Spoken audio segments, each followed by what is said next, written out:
स्वतंत्रता संघर्ष के प्रथम चरण के बारे में चर्चा किए भी थे, याद होगा।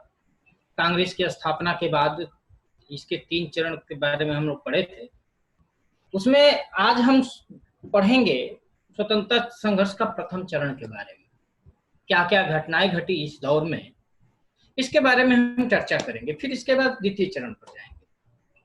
प्रथम चरण की जो बात है वो आपका कांग्रेस के ये स्क्रीनशॉट आ दिया स्थापना के समय से, यानी कि 1885 से लेकर 1885 से लेकर यह दौर चलता है 1905 तक। इसे उदारवादी युग के भी नाम से, इस उदारवादी दौर के नाम से भी जाना जाता है। ठीक है,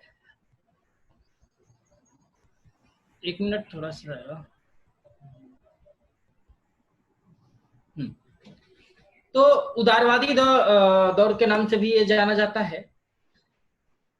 अगर हम बात करें इस समय, तो कांग्रेस की क्या क्या गतिविधियां रही, इसमें हम यही पढ़ेंगे, और कौन कौन इसके प्रमुख लीडर थे।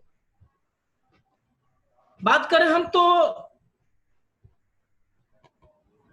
इस दौर में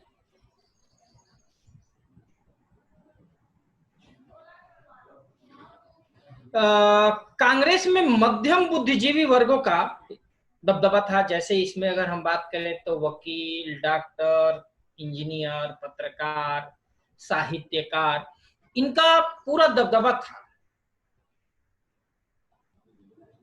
पूरा दबदबा था इनका।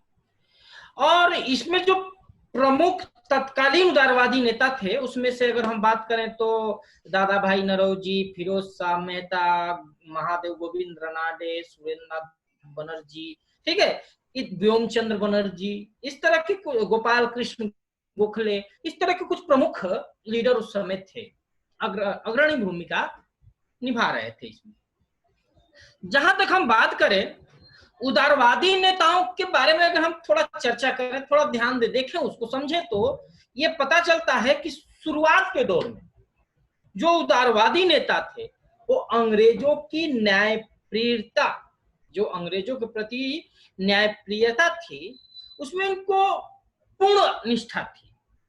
ठीक है, और यही कारण है कि ये लोग शुरुआती दौर में अंग्रेज को अपना शत्रु नहीं मानते थे, बल्कि वो मित्र मानते थे। और इस दौर में ये प्रार्थना पत्र के माध्यम से, प्रतिवेदनों के माध्यम से सरकार के सामने अपनी मांगे रखा करते थे। ठीक है, ये इनके यही रवैये से जो उदारवादी लीडर, जो उग्रवादी लीडर थे, जो गरम दल के नेता कर सकते हो, वो इनके इस रवैये को, इस व्यवहार को राजनीतिक भिक्षावृत्ति का नाम दिया। जहां तक हम बात करें तो उदारवादी जो थे, उदारवादी ये क्रांतिकारी रूप में नहीं, बल्कि क्रमिक सुधार के पक्ष में थे। ये धीरे धीरे ही सुधार हो, उसी पर ये विश्वास करते थे।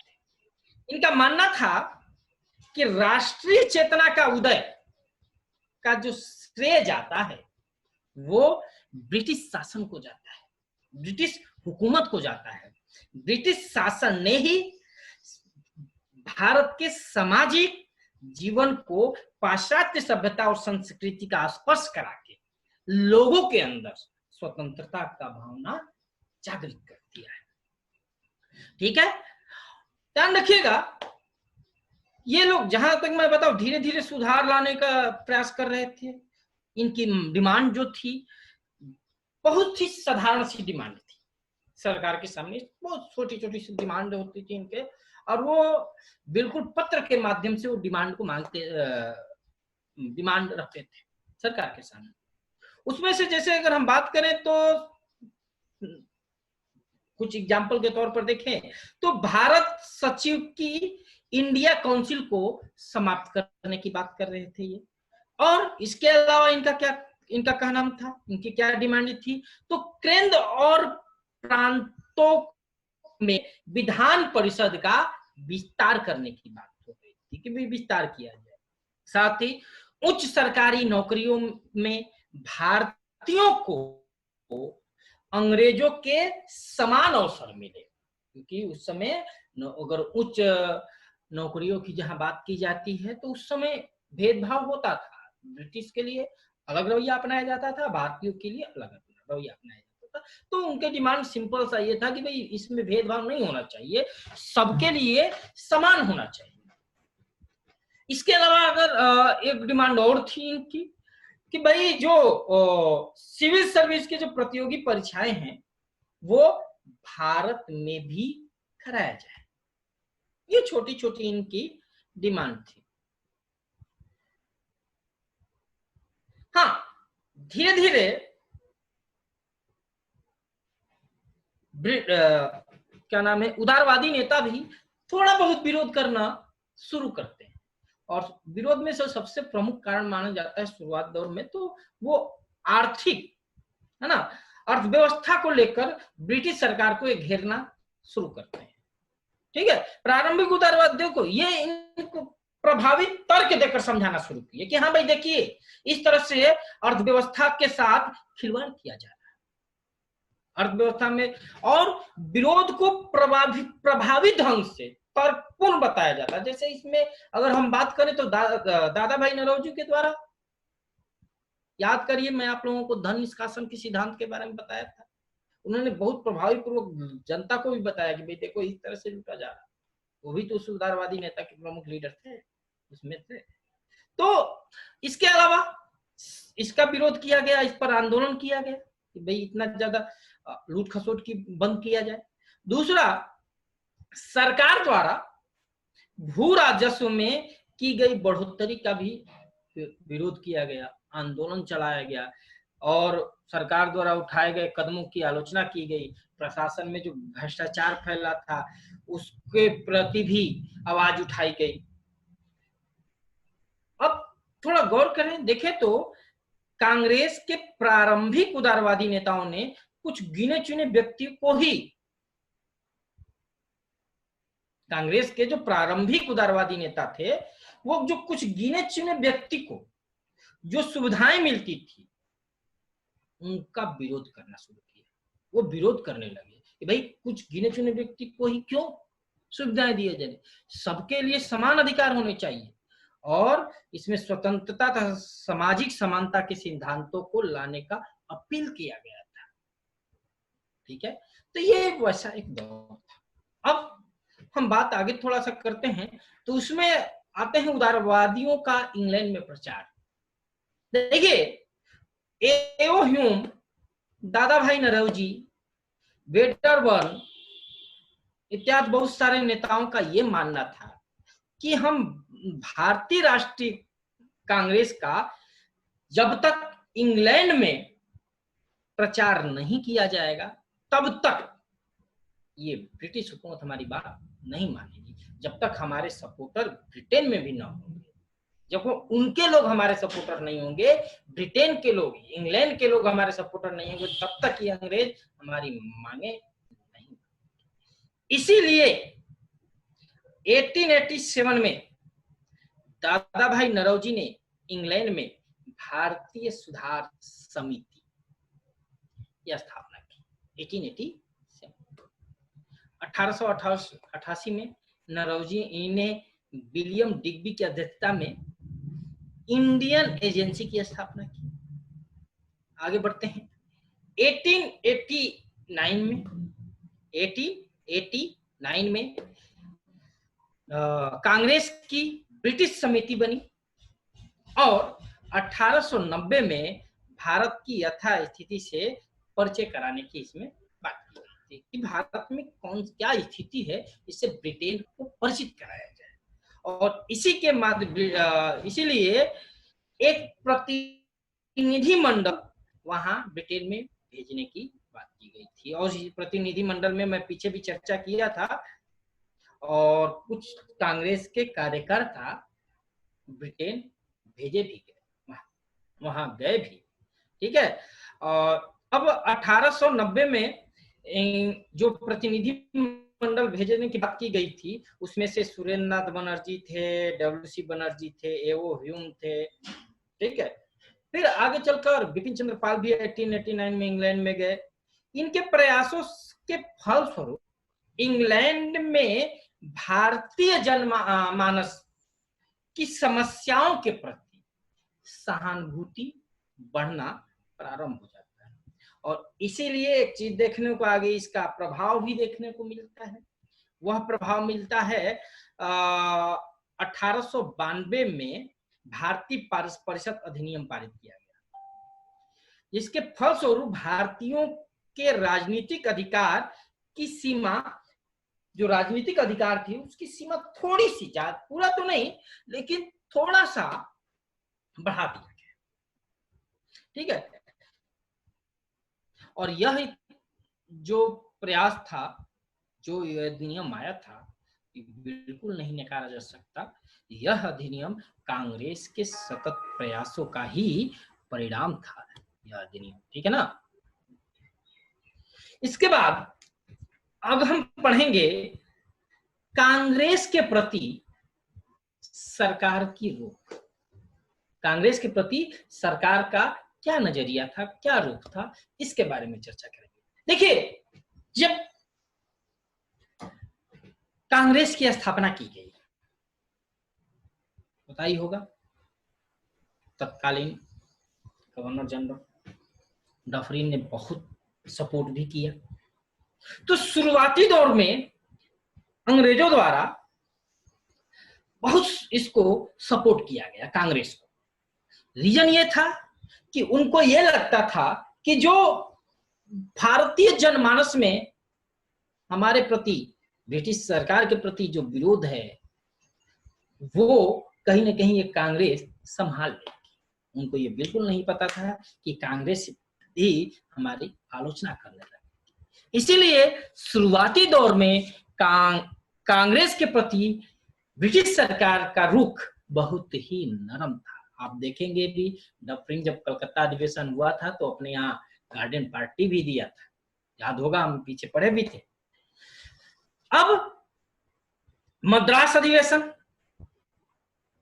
याद करिए, मद्रास अधिवेशन भी वहां के सरकार के द्वारा बहुत सपोर्ट किया गया था इस अधिवेशन को कराने में, लेकिन वहीं से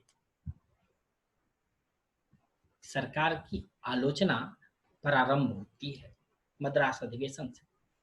और इसमें भारतीय जनमानस के लिए भी, आम लोगों के लिए भी ये कांग्रेस का दरवाजा यहीं पर खोल दिया गया रहता है। मैं पीछे मद्रास अधिवेशन के बारे में चर्चा भी किया था, याद करिए, आपको पीछे वाले लेक्चर में बताया था आप लोगों को, ठीक है। तो इसमें, इसके बाद जब ये यहाँ आलोचना प्रारंभ होती है सरकार की, इसके बाद अगला अधिवेशन इलाहाबाद अधिवेशन होता है कांग्रेस का, इलाहाबाद अधिवेशन।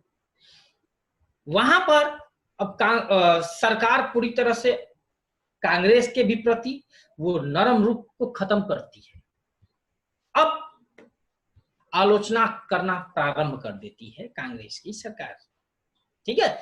अब ये होता क्या है, यहाँ पर जो ब्रिटिश गवर्नर जनरल थे डफरिन, वो कांग्रेस के प्रति आलोचना करते हुए 1888 में कहे कि मुझे उसका भारतीय जनता का दावा बेबुनियाद लगता है। कांग्रेस तो एक नगण्य अल्प मत का प्रतिनिधित्व करती है, जिसको एक शानदार और विभिन्न रूपों वाले साम्राज्य के शासन की बागडोर हरगिज नहीं दी जा सकती। बहुत तरह की आलोचना किया जाता है इसमें, इस दौर में, यहाँ तक कि यहाँ अब जो आगे के गवर्नर जनरल आते हैं वो बहुत और ज्यादा आक्रमणकारी हो जाते हैं, आलोचना, बहुत कठोर आलोचना करना शुरू करते हैं। जैसे अगर हम बात करें तो एल्गिन द्वितीय का नाम आता है, उसने पीछे में पढ़ाया भी था, जब गवर्नर जनरल पढ़ रहे थे तो उसने कहा था, बहुत दम्भ स्वर में कहा था कि भाई देखिए, हमने भारत को तलवार के बल पर जीता था और तलवार के ही बल पर उसको चलाएंगे, ठीक है। तो बहुत सारे लोग, जो बहुत सारे ब्रिटिश गवर्नर जनरल जो आगे चलकर आते चले गए, वो बहुत कठोर शब्दों में आलोचना करने लगे, और बहुत सारे प्रतिबंध भी समय समय पर लगाना प्रारंभ कर देते हैं, ठीक है।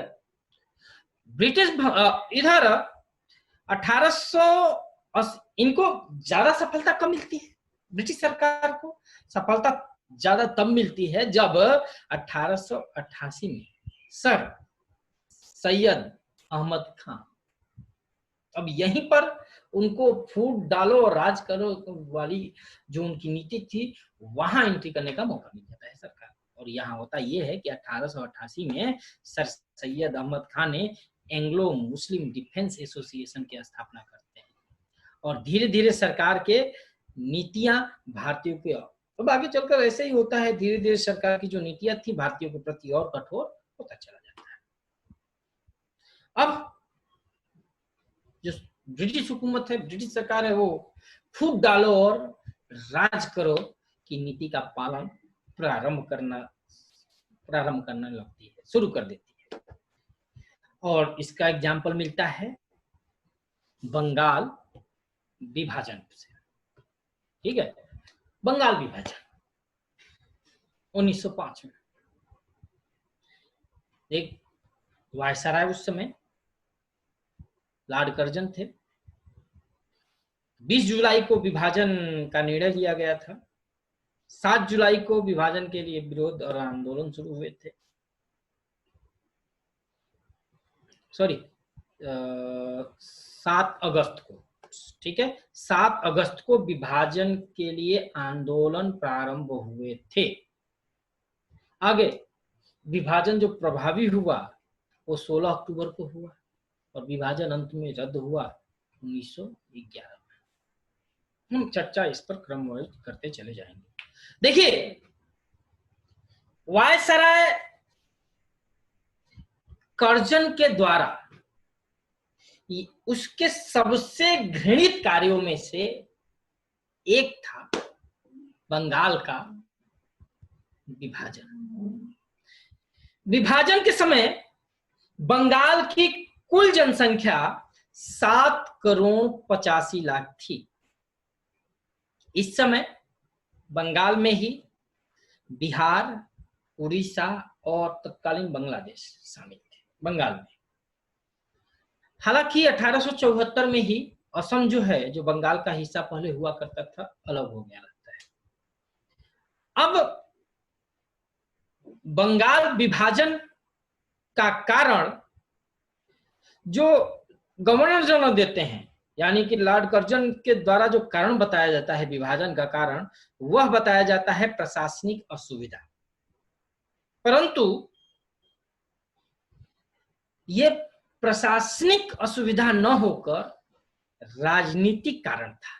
ये प्रशासनिक कारण नहीं था। बंगाल का विभाजन प्रशासनिक कारण नहीं था और राजनीतिक कारण था। और इसका प्रमाण मिलता है तत्कालीन राज्य सचिव रिजले के द्वारा 1904 में एक पत्र लिखा गया था लॉर्ड कर्जन को, और उसमें बताया गया था, उसमें लिखा गया था कि संयुक्त बंगाल, जो संयुक्त बंगाल है, वह एक शक्ति है और इसको अगर हम विभाजित कर देते हैं, इसको अगर हम बांट देते हैं, तो इसकी जो शक्तियां हैं वो पृथक पृथक हो जाएगी, अलग अलग हो जाएगी। जब एकजुट है, रीजन इसका ये था कि उस समय बंगाल जो था भारतीय राष्ट्रीय चेतना का केंद्र बिंदु माना जाता था। जितने भी प्रमुख लोग थे वो बंगाल में ही थे। जितने भी राष्ट्रीय चेतना से रिलेटेड लोग थे, प्रमुख नेता थे, वो बंगाल में के ही थे। अब यहाँ पर कर्जन ने बंगाल का विभाजन करके हिंदू और मुसलमान बहुलता जो एरिया है उसको 2 भागों में बांट दिया। ठीक है, 2 भागों में बांटने और आपस में लड़ाने का कार्य, यही सोचकर उसने इसे बांटा भी था कि अगर ये एकजुट रहेंगे तो ये हमें बाहर कर सकते हैं, निकाल सकते हैं। जो डर था ब्रिटिश हुकूमत को, ये राष्ट्रीय एकता में डर था, तो इस एकता को तोड़ने के लिए ही एक कदम उठाया गया। ध्यान रखिएगा, दिसंबर 1903 में विभाजन के प्रस्ताव का एक खबर फैला, जिसे हर तरफ विरोध, ठीक है, विरोध होना शुरू हो जाता है। इसमें सुरेंद्र नाथ बनर्जी, क्या नाम है, कृष्ण कुमार मित्र, मेमन सिंह, ठीक है, बहुत सारे लोग इस विरोध में आ जाते हैं। इतना विरोध के बावजूद भी 20 जुलाई 1905 को बंगाल विभाजन का निर्णय ले लिया जाता है। ठीक है, जब विभाजन का निर्णय लिया जाता है, उसी के बाद, उसी के परिणाम स्वरूप 7 अगस्त 1905 को कलकत्ता के टाउन हॉल में स्वदेशी आंदोलन की घोषणा की जाती है। ठीक है, और एक बहिष्कार प्रस्ताव इसमें पारित किया जाता है। 16 अक्टूबर 1905 को बंगाल विभाजन प्रभावी हो जाता है। प्रभावी होने के बाद बंगाल 2 भागों में विभाजित होता है, एक पूर्वी बंगाल और दूसरा पश्चिमी बंगाल। पूर्वी बंगाल और पश्चिमी बंगाल, जैसे पूर्वी बंगाल में कुछ जिले जैसे असम हो गया, पूर्वी बंगाल, राजशाही, ढाका, चटगांव, ये सब मिला दिए गए थे पूर्वी बंगाल। ठीक है, इसकी जो पूर्वी बंगाल की जनसंख्या थी वो करीब करीब 3 करोड़ 10 लाख थी। 3 करोड़ 10 लाख पूर्वी बंगाल की जनसंख्या, जिसका क्षेत्रफल 1,06,540 वर्ग मील था, जिसमें से 1 करोड़ 80 लाख मुसलमान थे, मुस्लिम थे। 1 करोड़ 80 लाख। दूसरा 1 करोड़ 20 लाख इसमें हिंदू थे। मुख्यालय पूर्वी बंगाल का ढाका को बनाया गया था। ठीक है, रहा सवाल पश्चिम बंगाल का, तो पश्चिम बंगाल में बिहार, उड़ीसा और पश्चिम बंगाल का जो क्षेत्र है वो शामिल किया गया था। इसकी जनसंख्या 5 करोड़ 40 लाख थी।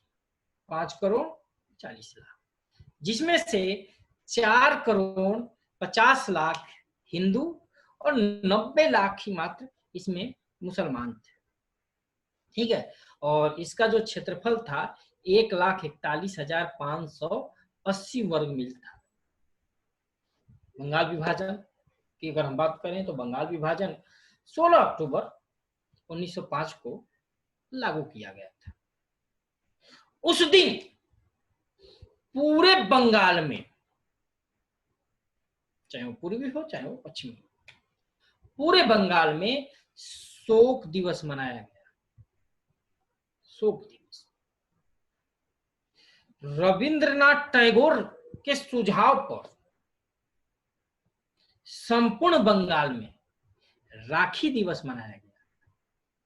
और राखी दिवस मनाने का जो मुख्य उद्देश्य था राखी दिवस मनाने का, वो यह जताना था कि हम सब एक हैं और बंगाल का विभाजन करके हमारी एकता को तोड़ा नहीं जा सकता।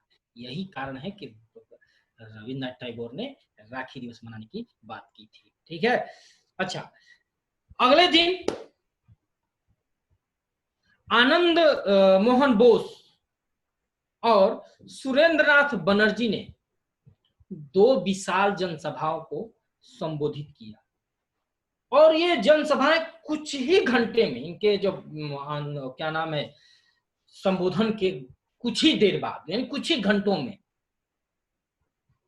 आंदोलन के लिए उस समय 50,000 रुपया इकट्ठा हो गया। ठीक है, और यहीं से एक नया दौर शुरू होता है, स्वदेशी आंदोलन और बहिष्कार आंदोलन, जिस पूरे देश में इसका संदेश फैलना शुरू हो जाता है। इसी में अगर चाहे वो महाराष्ट्र हो, जैसे महाराष्ट्र में अगर हम बात करें, तिलक और उनकी पुत्री केतकर ने इसका प्रचार वहां पर किया था, जहाँ लाल लाजपत राय के द्वारा पंजाब और कुछ ऐसे जयपाल और अजीत सिंह के द्वारा उत्तर प्रदेश हो, हर जगह इसका विरोध किया गया। ठीक है। बंग भंग आंदोलन के सफलता का जो सबसे ज्यादा सफलता का रहा कारण वह था विदेशी माल के बहिष्कार। इसमें अग्रणी भूमिका निभाने वाली थी औरतें। औरतें ने चूड़ियां पहनना छोड़ दिया, जो विदेशी चूड़ी थी उसको पहनना छोड़ दिया। जो विदेशी बर्तन होते थे उनका इस्तेमाल करना छोड़ दिया, और हर वर्ग इसका सपोर्ट किया, छोटा से लेकर बड़े से बड़ा सपोर्ट किया। जैसे अगर हम बात करें तो महिलाएं चूड़ी पहनना, बर्तन, विदेशी बर्तन खरीदना सब बंद कर दिए। धोबी ने, जो धोबी होते थे वो विदेशी कपड़ा धोना, उसको इस्त्री करना, ये बंद कर दिया कि भाई अब हम नहीं करते हैं। इसके अलावा जो हर वर्ग की बात हो रही है, महंत साधु सन्यासी जो थे, वो चीनी से जो प्रसाद तैयार होता था उसका बहिष्कार करना शुरू कर दिया, उसका लेना बंद कर दिया कि भाई ये विदेशी है इसलिए हम इसको भगवान पर नहीं चढ़ाएं। अच्छा, इस आंदोलन में स्वयंसेवी संगठनों ने भी बहुत ज्यादा मदद किया था।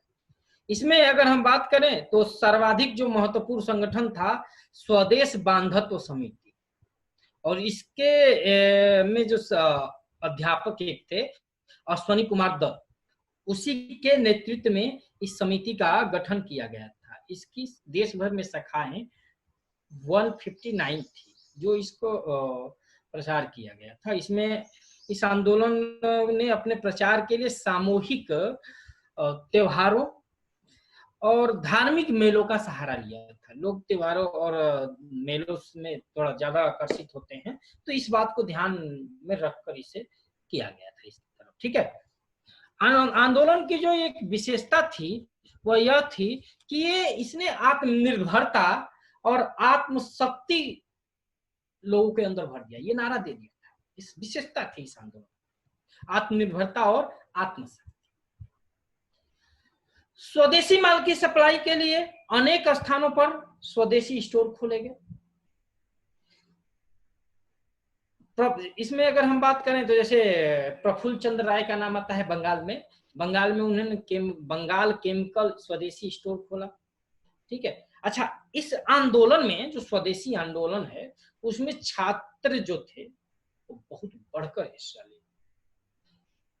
मजबूरन सरकार को कठोर कदम उठाना पड़ा छात्रों के लिए, और उसने क्या किया कि जो कार्यवाहक मुख्य सचिव थे कार्लाइल के द्वारा उन्होंने एक पत्र भेजा कलेक्टरों को, और कलेक्टर के माध्यम से कॉलेजों से ये कहा जाने लगा था कि भाई अपने छात्रों को आंदोलन में भाग न लेने दिया जाए, नहीं तो जो भी सरकारी सहायता दी जाती है वो बंद कर दी जाएगी। साथ ही विश्वविद्यालयों को भी ये कहा जाने लगा था कि आपकी मान्यता रद्द कर दी जाएगी, खत्म कर दी जाएगी। ठीक है। अच्छा, इसी पत्र को कार्लाइल सर्कुलर भी कहा जाता है। ठीक है ना। अच्छा, सरकार द्वारा शिक्षण संस्थाओं के जो विरुद्ध कठोर कदम उठाए गए थे उससे जो भारतीय लोग थे वो सरकारी स्कूल और कॉलेजों का भी बहिष्कार करना शुरू कर दिया। परिणाम स्वरूप क्या हुआ कि अब इसका परिणाम ये हुआ कि छात्रों के लिए राष्ट्रीय विद्यालयों और राष्ट्रीय शिक्षा को बढ़ावा मिलना शुरू हो जाता है, राष्ट्रीय विद्यालयों की स्थापना शुरू हो जाती है। ठीक है। अच्छा, राष्ट्रीय शिक्षा के क्षेत्र में जो सर्वप्रथम प्रयास किया गया है वो 8 नवंबर 1905 को रंगपुर नेशनल स्कूल को स्थापित करके। ठीक है। अब हम इसमें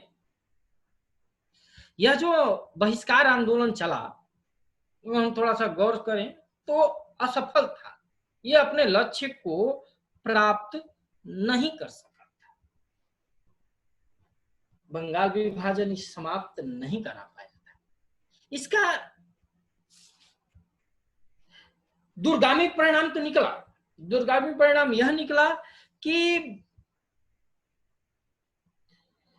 विदेशी वस्तुओं की आयात में कमी आ जाती है, ये बहुत बड़ा, और भारतीय उद्योग को प्रोत्साहन मिलता है। हालांकि 1907 से लेकर 1908 के बीच में इस आंदोलन के जितने भी बड़े नेता थे वो सारे गिरफ्तार कर लिए जाते हैं, उनको निर्वासित कर दिया जाता है। इस प्रकार यह जो बंगाल विभाजन का जो आंदोलन चल रहा था वो नेतृत्व विहीन हो जाता है। और इसी के बाद अगर हम बात करें, सरकार अब जो कुछ बचे भी थे नेतृत्व विहीन तो उनको सरकार दमन पूर्वक दबाने का प्रयास किया, दबाती चली गई। और तब उसके परिणाम ये हुआ कि उग्र राष्ट्रीयता का उदय हो जाता है। जब उसको दबाया जाता है, स्प्रिंग है, स्प्रिंग को जितना आप दबाओगे उसी को छोड़ोगे तो उसी की उछलेगी। तो जो दबाना शुरू हुआ सरकार के द्वारा कठोरता पूर्वक, इससे उग्र राष्ट्रीयता का उदय होता है। आगे हम उस पर चर्चा करेंगे, ठीक है। उसी दौर में 1905 में कांग्रेस में कांग्रेस का एक अधिवेशन हुआ बनारस में, जिसके अध्यक्ष थे गोपाल कृष्ण गोखले। गोखले ने स्वदेशी बहिष्कार आंदोलन का समर्थन किया। उग्रवादी दल के नेता थे, उग्रवादी दल मतलब गरम दल कह सकते हो आप, गरम दल के नेता थे तिलक, बिपिन चंद्र पाल, लाला लाजपत राय, अरविंद घोष।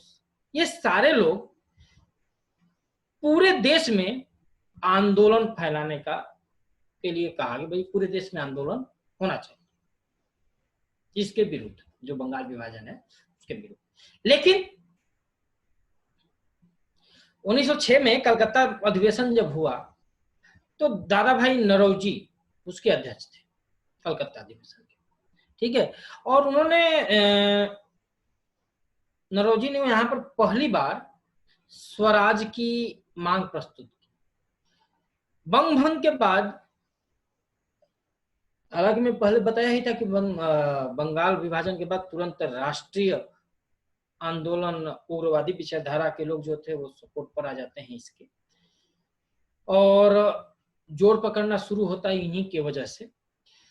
जहां तक उदारवादी नेता की बात है तो उदारवादी जो नेता थे वो इसके विरोध में थे, जो हिंसा हो रही थी उस हिंसा के विरोध में थे।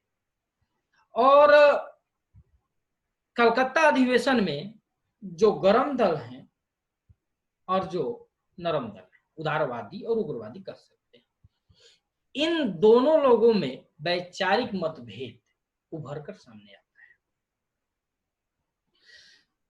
परंतु दादा भाई नौरोजी वयोवृद्ध, उन्होंने बहुत प्रयास करके इस मतभेद को वहीं पर दबा दिया। हालांकि ज्यादा देर तक ये दब नहीं पाया। 1907 में तो बंगाल इसका विभाजन ही हो जाता है कांग्रेस का, ठीक है।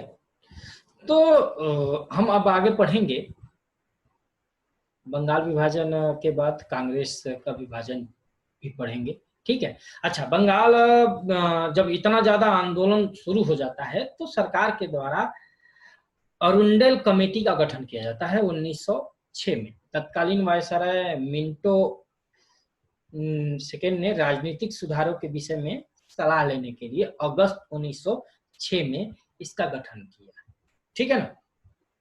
और इसी कमेटी ने बंगाल विभाजन को संयुक्त करने की आवश्यकता पर बल दिया, ठीक है। और इस तरह से बंगाल विभाजन 1911 में रद्द कर दिया जाता है, ठीक है। तो बस हम अगला जो पढ़ेंगे वो आगे हम पढ़ेंगे कांग्रेस का विभाजन यानी सूरत अधिवेशन, ठीक है।